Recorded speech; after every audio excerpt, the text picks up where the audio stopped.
Hello and a very warm welcome to the brand new edition of Policy Watch. I'm Kriti Mishra.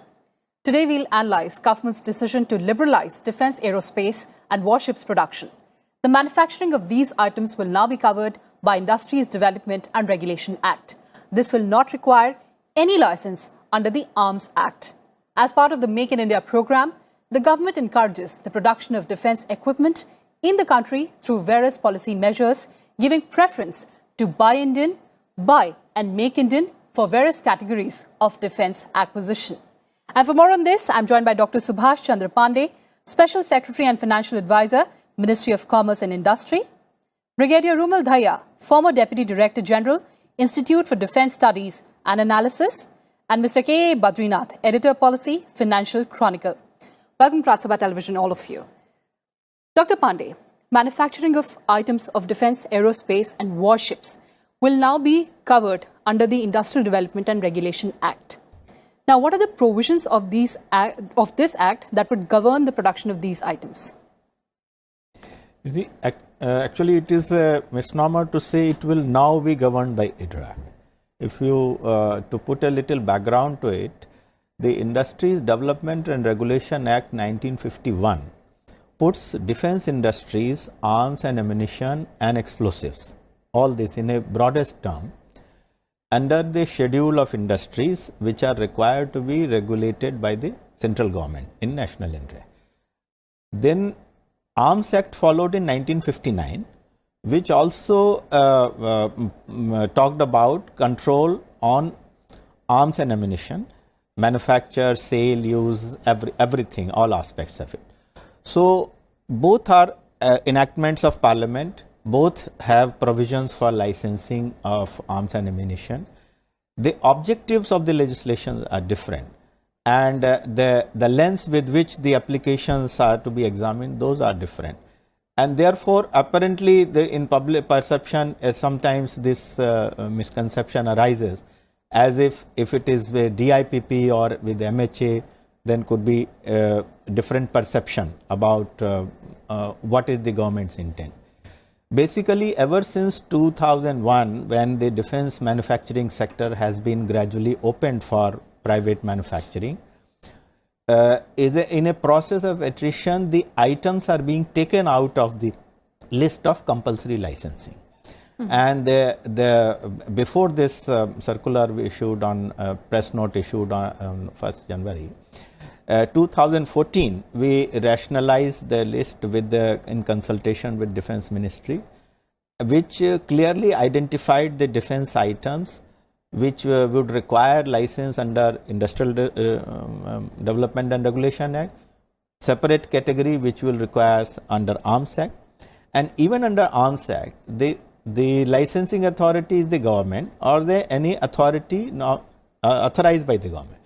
And to that extent also, in sometime in May 17, the MHA had issued a notification under Arms Act, where the DIPP, Secretary DIPP, was authorized under Arms Act as a delegated. So this seems to be a bit confused area to the layman, but the main thrust of this is that, barring very core defense items like aircraft, warships, and some items, especially for exclusive defense use, they would require license under IDRA, which means for the remaining IDRA licensing has been dispensed with. But Arms Act licensing has been separately under delegated power of Secretary IPP, is there for items, tanks, arms, ammunition, and for very small arms, generally used at individual weapons, those are exclusively still with the MHA.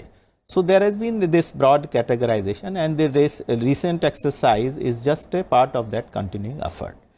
So the net result will be that items of a dual nature, which can be used in civilian areas also, more and more such items are being taken out of compulsory licensing.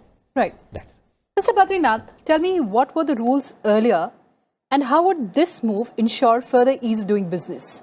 See, earlier, if I recall, till the early 2000 also, mostly the defense manufacturing irrespective of what kind of small or large arms or dual use arms, all of them were to be done by the defense PSUs or those of the organizations which have been licensed or authorized to produce. And even till late 2001 and 2002, even large private companies like Larsen and Turbo would not have got a defense manufacturing license for even very few products. Every product is identified because of their sensitive nature, because of the guarded technology, because of their application, the use that we get into and all that. So mostly the applicability part for our frontline forces or for our combat aircraft or for our warships, these are the areas where we used to have very restricted. And we have always had a very conservative policy vis-a-vis defense manufacturing. Right. But once the defense manufacturing started opening up, like Dr. Pandey was saying, once that opened up, slowly and slowly, we have started opening it up first for the private sector, second for the international players as well as also through joint ventures. And henceforth, now slowly the entire, manufacturing base for the defense item has expanded in a big way. The matrix itself has changed for good, because one, it means that your industrial capacities are increasing. Two, new technologies are being acquired. Three, issue is also that your own requirements, because of your threat perception or whatever it is, both on the one side China, on the other side Pakistan, so you have a lot of requirements yourself. Fourthly, that you are also preparing your country for becoming a huge export hub for defense items. So licensing is seen as a restrictive, policy situation. So once the licenses are slowly getting out of it, means more and more people can apply, get in, or if they think there is a market for a product or a service, they can happily come in, set up their activities here, and if they want to, they can even go for third country exports. So my guess is, like any of the industrial licensing policies that have undergone a change, now what seems to be done by Dr. Pandey's ministry is that, look, now we have gone of the age, gone are the days only the government will produce or the government companies will produce. Now everyone is welcome, and as your own report was saying, this will give a big boost for Make in India program. Right. Because nobody would like licenses, nobody would like to be, going through a lot of, these procedures and things like that. Well, leave the businesses to do business.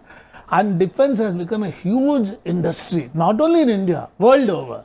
And India is a big, procurement country. And most of our more than 70% of our industrial items are coming in, defense items. Now what we are trying to do is replace imports with a lot of domestic manufacturing and also try to cater to export markets. Absolutely. So you're talking about self-reliance, and I'll take that question to Brigadier Dhaya. Yeah. Brigadier Dhaya, India is one of the largest importers of defense equipment, and as he mentioned, that we meet our demands by other countries, through other countries, and more than 60% of it. Now tell me, how important are such steps like opening up of defense production for treading on the path of self-reliance? I think all these steps, although taken incrementally and in very small steps, one by one, are important.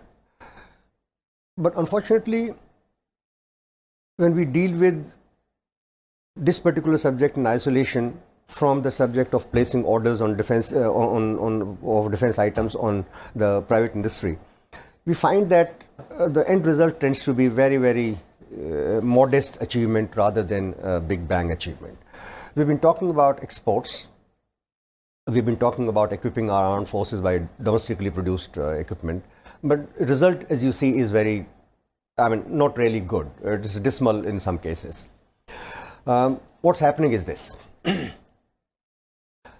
that these steps, for example, if you see the difference between Press Note 3 of 2014 and Press Note 1 of 2019, it clarifies two things. One, the number of items that have been taken out from compulsory licensing, that's very good.